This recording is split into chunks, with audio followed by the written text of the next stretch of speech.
Je m'appelle Maria Dalton, j'aurai bientôt 27 ans cette année et je suis heureuse en ménage depuis 5 ans. Mon fils, Martin, vient de fêter son 4e anniversaire. J'ai d'abord travaillé à temps plein après m'être mariée, mais j'équilibre maintenant mon travail à temps partiel dans la même entreprise. Mon mari, Kevin, a 30 ans, de 3 ans mon aîné. Notre parcours, de la rencontre au mariage, a été initié par les avances passionnées de Kevin, mais après le mariage, j'ai observé que son comportement évoluait vers un côté plus dominateur. Kevin a une sœur de 20 ans, Jane Dalton, et leur différence d'âge semble contribuer à une relation quelque peu indulgente de la part de Kevin. Avant le mariage, les visites fréquentes de Jane ne me dérangeaient pas et je pensais qu'ils s'entendaient bien. Cependant, après le mariage, j'ai commencé à remarquer des changements dans son comportement. Jane passe souvent à l'improviste, à n'importe quelle heure, et s'attend à être servie sans jamais apporter de gage de reconnaissance. Kevin, plutôt que d'aborder la situation, s'attend à ce que je réponde à ses exigences. Jane agit comme si j'étais invisible, s'adressant seulement à Kevin avec un mon frère, je suis encore là. Bien que je ne me sois pas préparée à accueillir un invité supplémentaire, je finis par servir le dîner à Jane. Kevin, au lieu de comprendre, me blâme à haute voix, insistant sur le fait que j'aurais dû être plus prévenante. Malgré les excuses verbales de Jane, il est évident qu'elle apprécie le traitement de faveur de Kevin. Je prépare mon propre repas pendant que Kevin et Jane poursuivent leur conversation sur le canapé, laissant la table à manger en désordre. Ils ne nous reconnaissent jamais, Martin et moi, et nous traitent davantage comme des employés que comme des membres de la famille. Un soir, alors que je m'apprête à prendre un bain avec Martin, Kevin m'interrompt et me demande bruyamment d'acheter un gâteau pour Jane. Bien qu'il soit tard. Jane insiste pour l'avoir immédiatement. Kevin me reproche d'avoir tardé, me sentant obligée, je me dirige à contre-séure vers la pâtisserie avec Martin. En entendant leur conversation, j'apprends qu'il me reproche de manquer d'égard et remet en cause la décision de m'épouser. Pendant ce temps, Martin, bien qu'incapable de saisir les mots, sent une tension dans notre relation. Refoulant mes émotions, je lui demande ce qu'il préfère comme gâteau, et il me répond joyeusement qu'il en a un avec beaucoup de fruits. Notre visite à la pâtisserie s'est déroulée sous le signe de la discussion sur les gâteaux, laissant momentanément de côté les propos de Kevin.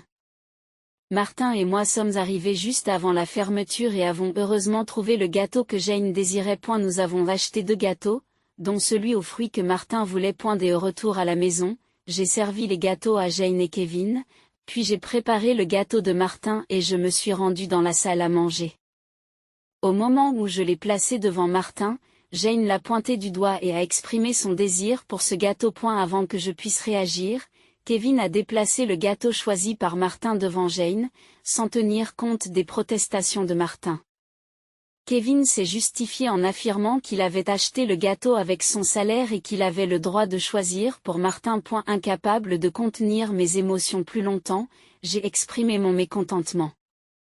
En réponse, Kevin a menacé de divorcer. Martin, qui avait cessé de pleurer, m'a tenu la main avec anxiété puis, après réflexion, a dit « Maman, j'aime aussi les gâteaux avec des fraises. Oui, c'est vraiment délicieux », a-t-il mentionné en mangeant un gâteau initialement voulu par Jane, estimant que Martin en supportait trop. J'ai soulevé son assiette à gâteau quand j'ai vu Jane s'en emparer. J'ai emmené Martin dans la pièce voisine pour qu'il puisse déguster son gâteau en toute tranquillité. Kevin s'est excusé auprès de Jane, affirmant qu'il était désolé d'avoir été avare. Malgré mon envie de répliquer, je me suis retenue pour le bien de Martin. Regarder Martin savourer innocemment son gâteau était un spectacle qui faisait chaud au cœur. Après avoir terminé le gâteau, nous avons décidé de prendre un bain tardif et de dormir dans le lit de Martin. Le lendemain matin, j'ai découvert que Jane était déjà partie. Alors que je préparais le petit déjeuner, j'ai entendu Martin pleurer. En effet, sa tirelire, cadeau de mon père, était cassée et l'argent économisé avait disparu. Martin, qui disait toujours bonne nuit à la tirelire, avait le cœur brisé. Lorsque j'ai interrogé Kevin à ce sujet, il m'a dit que Jane avait besoin d'argent et qu'elle l'avait pris dans la tirelire.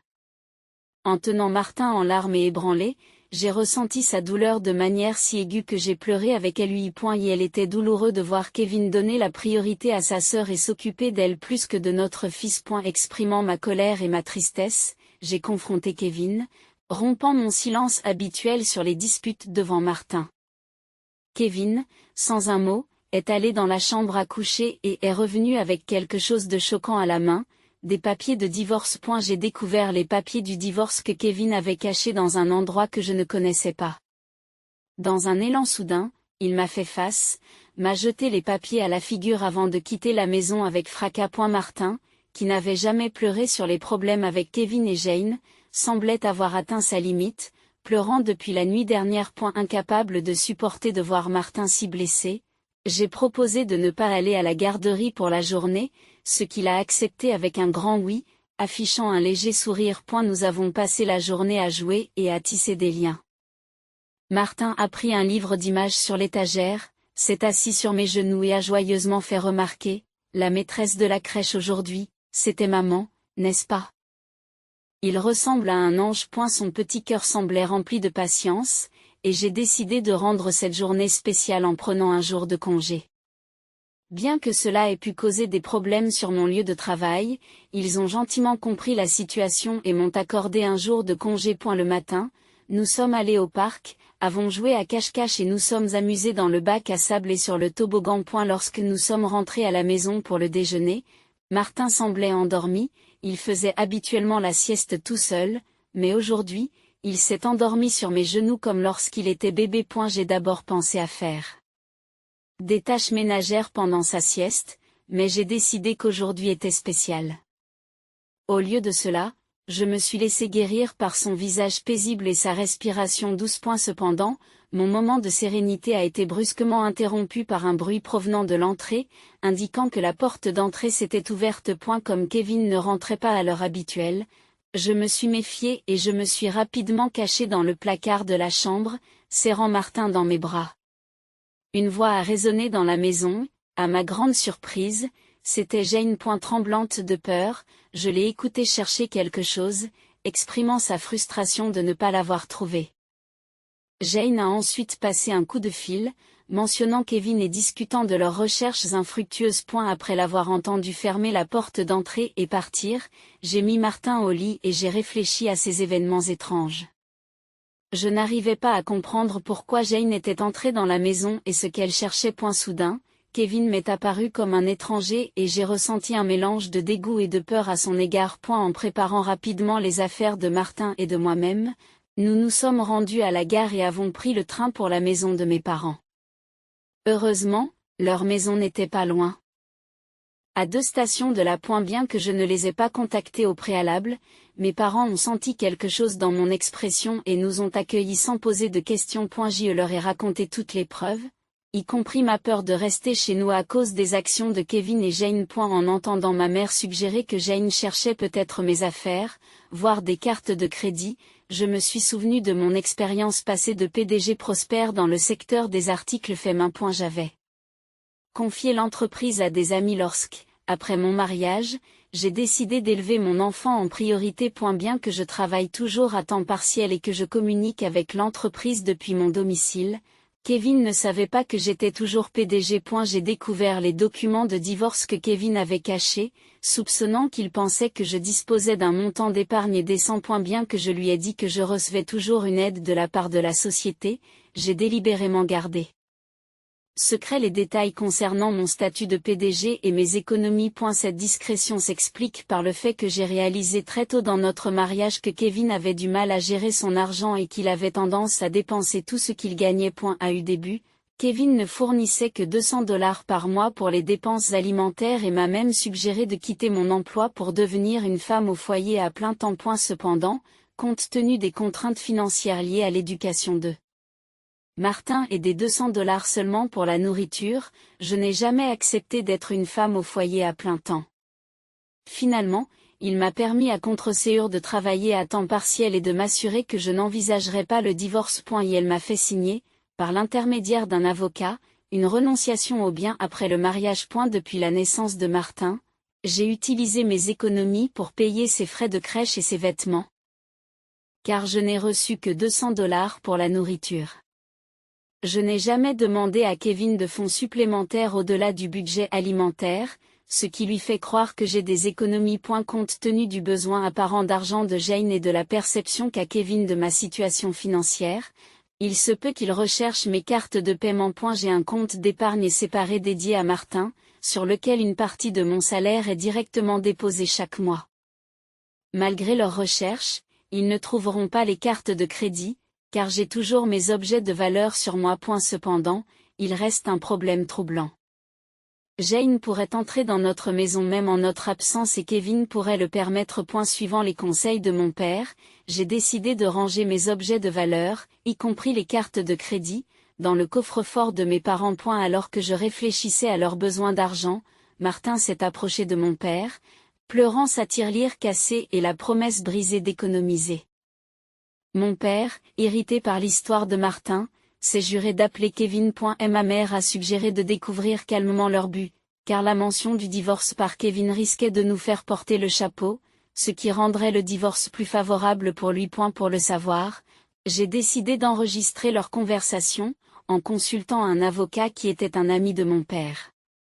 De retour à la maison, j'ai commencé à préparer le dîner. En gardant l'écran de mon téléphone baissé pour l'enregistrer secrètement, Kevin est arrivé à la maison et m'a surprise en me demandant immédiatement ce que je faisais avec mes cartes de crédit.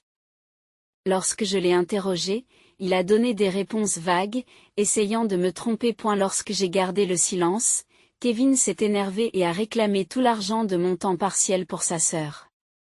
Refusant, j'ai expliqué qu'il s'agissait des économies de Martin. En réponse, il a poussé avec colère les papiers signés du divorce vers moi, déclarant que je vivais de son argent et que je n'avais pas besoin d'épargner pour Martin. Il a même laissé entendre qu'il accordait plus d'importance à Jane qu'à notre fils. En entendant cela, j'ai arrêté de préparer le repas, j'ai mis les papiers du divorce dans mon sac, j'ai pris la main de Martin et je me suis dirigé vers la porte. Kevin, d'une voix forte, a déclaré son intention sérieuse de divorcer, me demandant de ne jamais revenir. J'ai répondu que je ne reviendrais pas dans une maison où un étranger pouvait aller et venir librement. Après mon départ, j'ai reçu de nombreux messages et appels de Kevin, que j'ai ignorés. J'ai éteint mon téléphone et me suis réfugié chez mes parents, à qui j'ai remis l'enregistrement et les papiers du divorce. J'ai avoué ne pas avoir d'amour ou d'affection pour Kevin, mais j'ai exprimé mon inquiétude pour Martin. Mes parents m'ont conseillé de faire ce que je voulais, tout en reconnaissant l'impact émotionnel potentiel sur Martin en cas de divorce. Alors qu'il était confronté à la décision de divorcer de Kevin, Martin a exprimé sa faim. Ma mère, voyant ma détresse, lui a gentiment préparé des hamburgers, son plat préféré. Submergé par les émotions, j'ai eu les larmes aux yeux lorsque ma mère a dit à Martin, avec un sourire chaleureux, qu'elle avait préparé les hamburgers pour que lui et moi puissions lui rendre visite quand nous le voulions. En prenant une bouchée, Martin s'est exclamé de joie, faisant l'éloge des hamburgers de grand et exprimant le désir d'en manger tous les jours. Je lui ai répondu que c'était parce que le hamburger contenait l'amour que j'avais pour lui. Dans un geste touchant, il en a pris une grosse bouchée et me l'a offerte. Touché par la gentillesse de Martin, je n'ai pas pu retenir mes larmes, et même si j'ai essayé de les arrêter, elles ont persisté. Mon père, remarquant l'inquiétude de Martin, l'a rassuré en lui disant que mes larmes étaient de bonheur et non de tristesse. En entendant cela, Martin, dans un moment de compréhension, m'a serré dans ses bras, et les yeux de mon père sont devenus rouges vifs. Réalisant la bénédiction d'être en famille, j'ai fait remarquer à Martin que la famille est précieuse. Surpris, il m'a demandé si mon père avait mentionné que seule Jane faisait partie de la famille. Mon père l'a gentiment confirmé, mais a ensuite demandé à Martin s'il voulait vivre avec eux en tant que famille. En riant, Martin a accepté avec joie, ce qui a naturellement fait sourire tout le monde. Bien que j'ai envisagé le divorce, le repas s'est déroulé dans la joie et j'ai finalement décidé de me séparer de Kevin. J'avais prévu d'en informer Martin, et même si en parler me pesait sur le cœur, Martin a semblé comprendre la situation. Et elle a exprimé avec bonheur son désir de vivre en famille, embrassant le chien de compagnie et l'appelant son petit frère, bien que le chien soit plus âgé. Les préparatifs du divorce ont commencé par la prise de contact avec un avocat qui était un ami de mon père. Le lendemain, nous avons officialisé le contrat, et mon père et Martin ont partagé des rires réconfortants pendant que j'étais allongé dans mon lit, me remémorant mon enfance. Le lendemain, en consultant mon smartphone, j'ai trouvé plus de 200 appels et messages de Kevin, témoignant de son instabilité émotionnelle. Épuisé, j'ai éteint mon téléphone et, avec l'aide de l'avocat, nous avons expliqué la situation à mes parents. Jane avait accumulé des dettes importantes à cause de son addiction au casino et au shopping, et Kevin se portait garant, prévoyant d'utiliser mes économies. L'avocat a confirmé que les papiers du divorce avaient déjà été déposés, et Kevin a sangloté en réalisant que le divorce était finalisé.